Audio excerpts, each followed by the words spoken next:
righty, our guest today is a 6-foot guard from the University of Iowa, the NCAA all-time Division I scoring leader, the first pick of the WNBA draft, WNBA assist leader, all-star, and 2024 WNBA Rookie of the Year.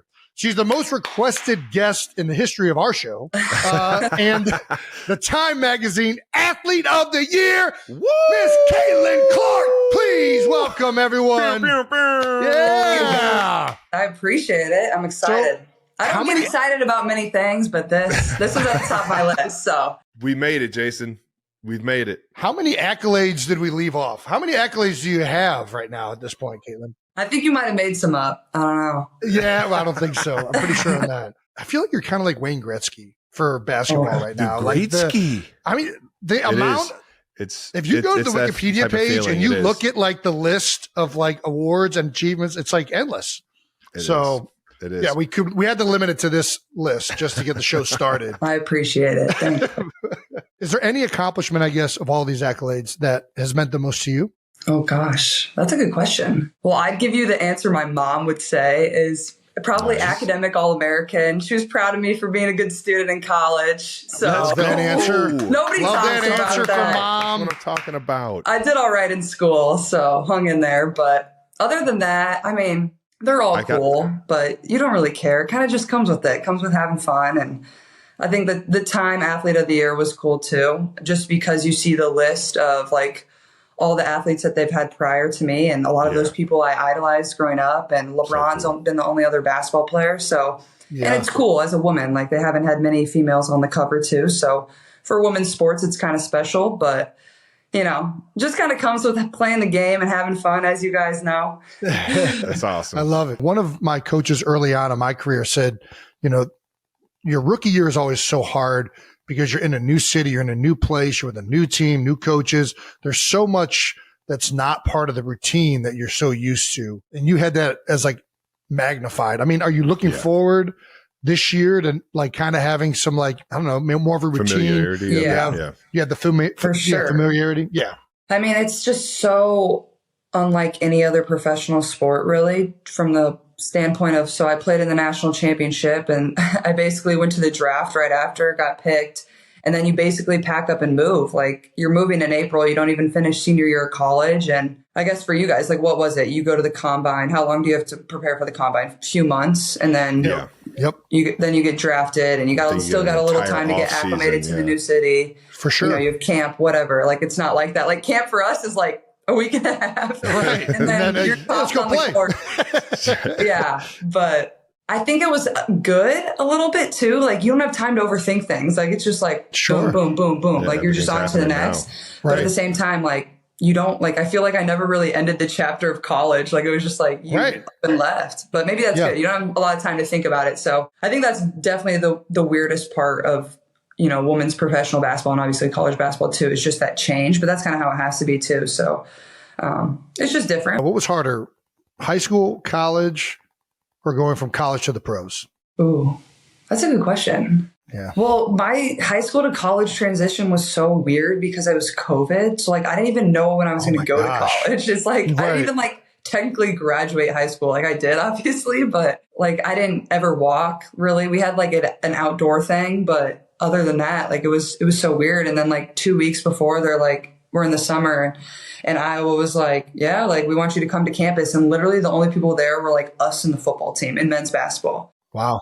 It was so weird. Like in the dorms, it was literally just athletes in the dorms, no RAs. It was like a huge like mansion with just college kids running wild. I'm not gonna lie, that sounds so much fun. It was Sign me up. It was a bit concerning, but it was also it was a lot of fun. I don't know if they knew that. I still don't think they know that was the situation. At least that was the situation where on a few floors that I was near, but it was a good time, honestly. So I didn't really take any visits until like after my freshman year of college, and then I didn't decide until my senior year. So I was never in a rush, and my parents did a really good job of like, make sure, I have a good circle around me. Like, it wasn't always about college recruitment. I wasn't like posting my offers. Like, also that wasn't really a thing when I was growing up. So, but it is now. I mean, it had to be close to when you were growing up. I mean, yeah, it was close. Like, people were starting to do it, like post like, oh, I got an offer from here. I got an offer from here. and especially in basketball. Now it's all you see on social media. It's like only people talk about. It's crazy. But obviously times have changed too. But Oh, times have changed. yeah, seventh grade was wild. And I was playing up like 2 years. So I was playing with high schoolers. But yeah, I didn't really like think anything of it. Like, I was just going out there and hooping and having fun. And it's kind of just what came with it. How much basketball did you play? Because nowadays, like, these kids play, it's like nonstop. It's like, I know. It's crazy. It's crazy.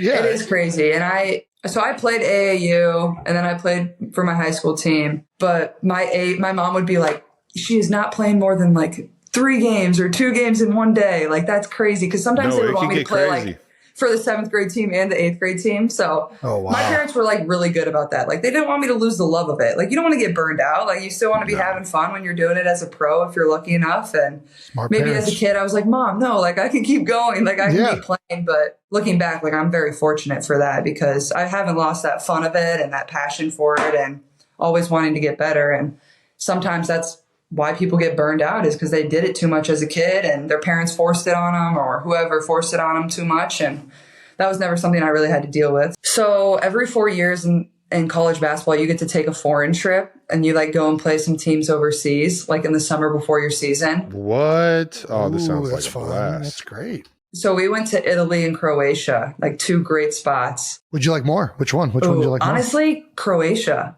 I've heard that. I've heard Croatia is awesome. It's great. We talked about NIL earlier. How much did that change when that became a thing your senior year? Because you were unique, where when you first got to college, it wasn't a thing, and all of a sudden it became a thing. It became a thing after my freshman year. And it was kind of weird, because like everybody was like, okay, so like, what is it? And like, Trying to maneuver. the NCAA, like, they don't have many rules on much anymore. So like, Right. there weren't many rules, and it was more so like, okay, like, what can we do? What can we not do? And like, we're also the first. So like, you're trying to figure it out as you go.